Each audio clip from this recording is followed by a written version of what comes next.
Maayong buntag mga kaigsunan ug happy Sabat sa tanan natong mga kaigsunan nga naga-follow through via sa atong Facebook, sa atong iglesia ug apil sa atong YouTube channel nga pakig-uban kanato sa gihapon bisan sa atong sitwasyon sa pagsimba sa Ginoo niini nga adlaw nga igpapahulay.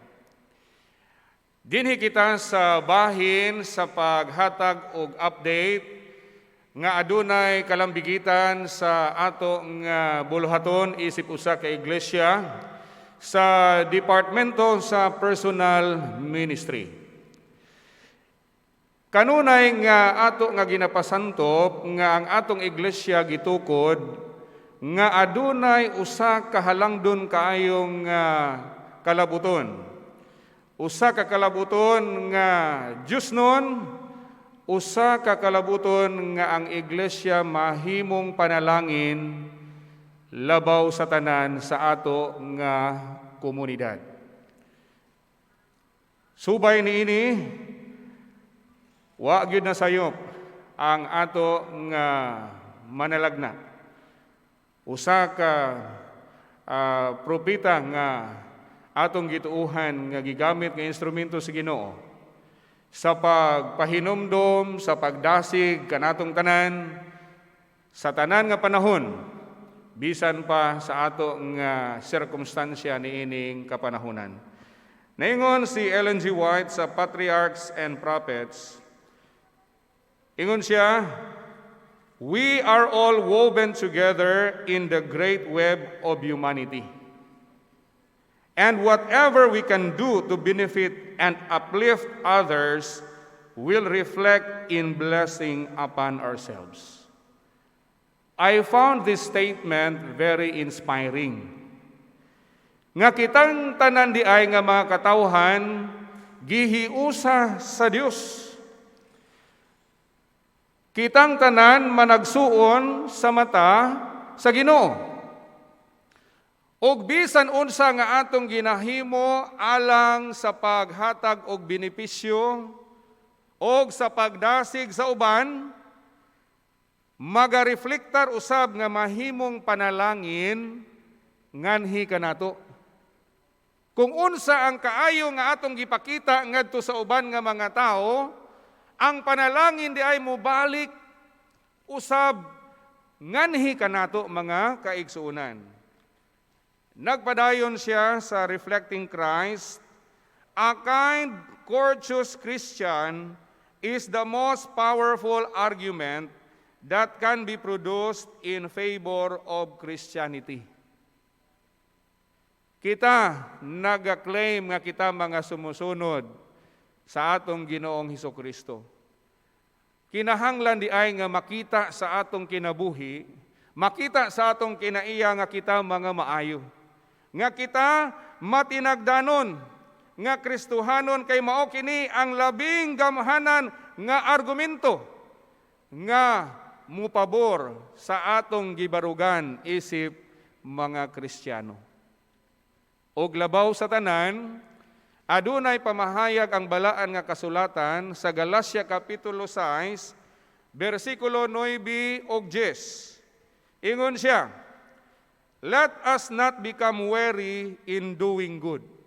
Isip katawhan sa Ginoo gidasig kita, kanunay ta nga ginapahinumduman, dili kita magakataka, dili kita magakakapoy sa pagbuhat og maayo. For at the proper time we will reap a harvest if we don't give up. Kaysa nagakaigo nga panahon, ato ra gyud makutlo ang ani. Unsa man ang anihono nato? Kinabuhing walay katapusan on the condition that we don't give up. Di kita kapuyon, di kita makataka sa pagbuhat og maayo. Don't you know that the antidote of doing evil is just simply to do good? Aron dili ka makabuhat og dautan, focus your minds in doing good so that you will not entertain any hint of doing evil.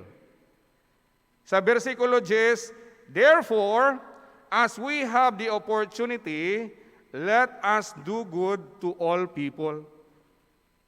Hangtod nga naatay oportunidad, naatay kapasidad, naa nato ang kaning katakos sa pagbuhat ug maayo, let us do good to all people as much as possible. Sa tanan gyud.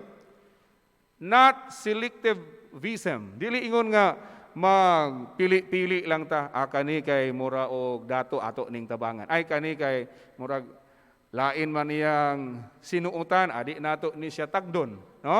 Dili unta na siya mahitabo. Let us do good to all people. Unya naa siya gi-highlight din si Apostol Pablo. Especially, take note, especially good. Ang una, ang general rule, buhata nato og maayo ang tanang tawo as much as possible.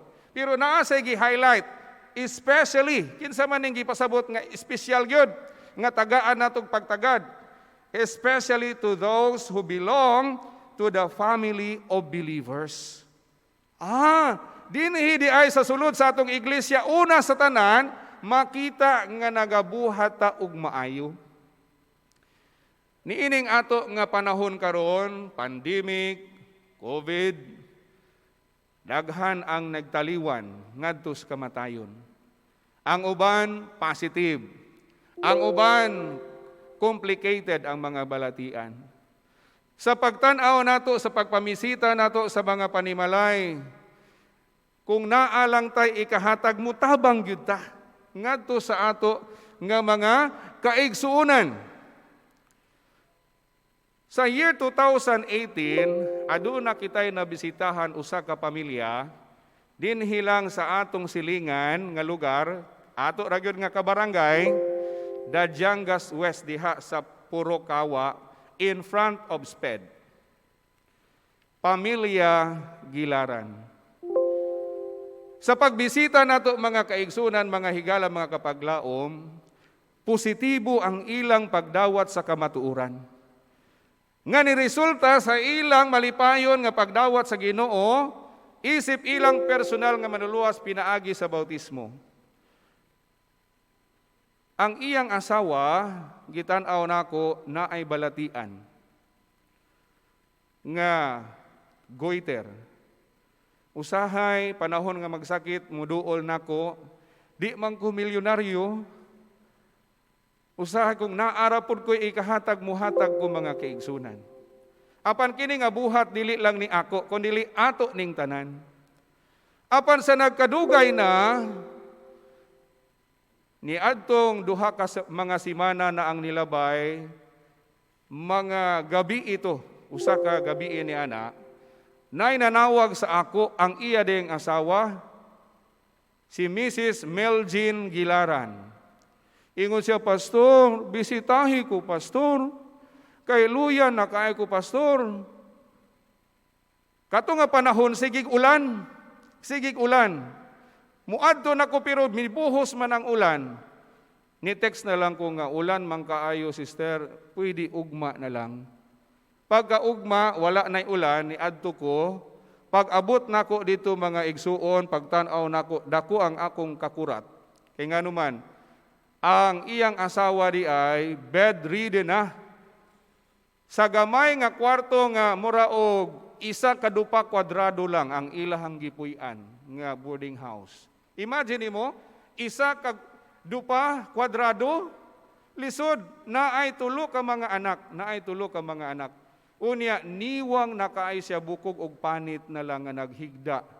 Wa na gani siya nakabakod kay pag-entertain ako. Yun siya, ampu ko, Pastor. Ampu mi mga kaigsunan. Ampu ta nga tagaan siya kaayuhan. Apan luyo ni ini, ang Ginoo ra man gyud nasayod.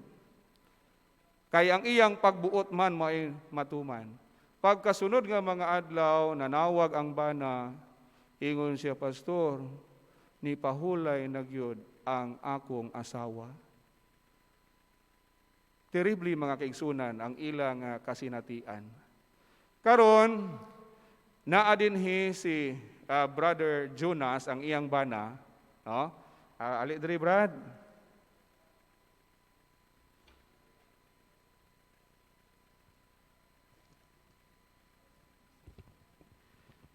Si Brother Jonas o ang iyang asawa na bautismuhan akong balikon sa year 2018.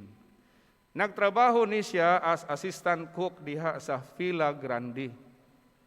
Upon just recently ni declare of bankruptcy ang Villa Grande. So human sa paglubong sa iyang asawa ni adtong June 1, siya na lang gyud in tawon, no? Ang mag-inusara nga magbuhi sa iyang pamilya.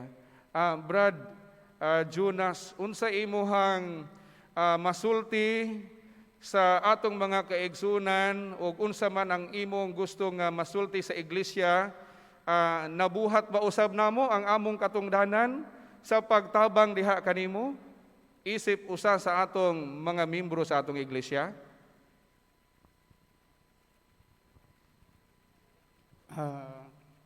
May butag sa tanan, no? Gusto ko lang pasalamat sa kay Pastor Encarnacion, kay Pastor Bagunok, nga nagtambong tagagabi sa akong asawa sa pagampo. Ako di ay si Jonas Gilaran. Ang may istorya ko sa akong asawa na matay.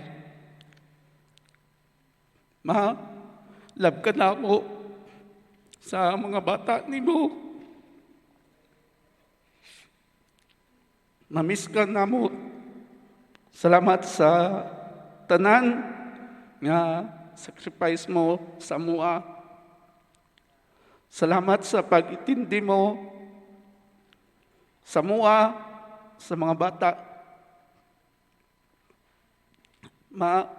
Ayaw ko bala ka sa mga bata kay imuon ko ang tanan para sa ilaha.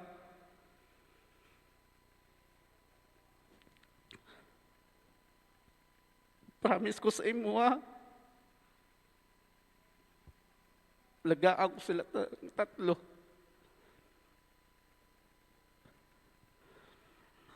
Sa simbahan, pasalamat ko kay Pastor.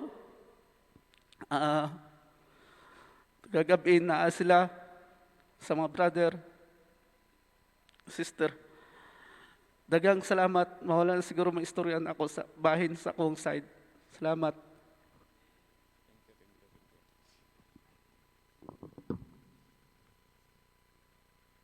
So pagkaanindot no nga atong madunggan nga ang atong mga kaigsunan dako ang ilang pagpasalamat kay gibuhat nato ang atong katungdanan.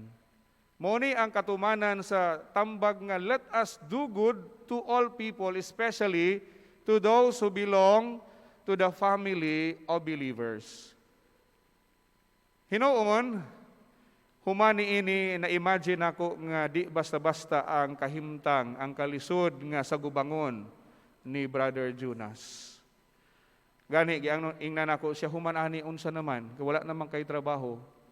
Ingon siya, maghangyo daw siya nga kung naay mga kaigsuonan nato, nga naay mga trabahoon diha sa inyong mga panimalay, niya matagaan siya libre nga Sabado, mas maayo, aron nga masuportahan pud niya ang iyang tulo ka mga anak. Mao ni ang ato nga the heart of the existence of the church, no? That of all the organizations throughout the world, it must be the church who must be at the front line of being or extending help to those who are in need. So ipadayon nato mga kaigsunan ang atong personal nga ministry. Sumala sa nagkadaiya nga hiyas nga gipiyal sa Ginoo nato, ato gyung tabangan ang buhat sa Ginoo. Before I sit down, I'd like to encourage each one, sugod karong June 7 hangtod sa June 12, naa kitay education digital evangelism. Matagabi pinaagi sa atong Hope Radio nga Facebook o sa ato nga Hope Channel Southern Mindanao, naa kitay online or digital evangelism. Matagabi alas 6 hangtod sa alas 7 sa gabi ato ning suportaran mga kaigsunan. Nga pinaagi ni ini nga platform ang ato nga mga ginikanan, mga estudyante o bisan kinsa nga makadungog ni ini nga ministeryo mahimo usab nga mapanalanginan pinaagi ni ini nga programa.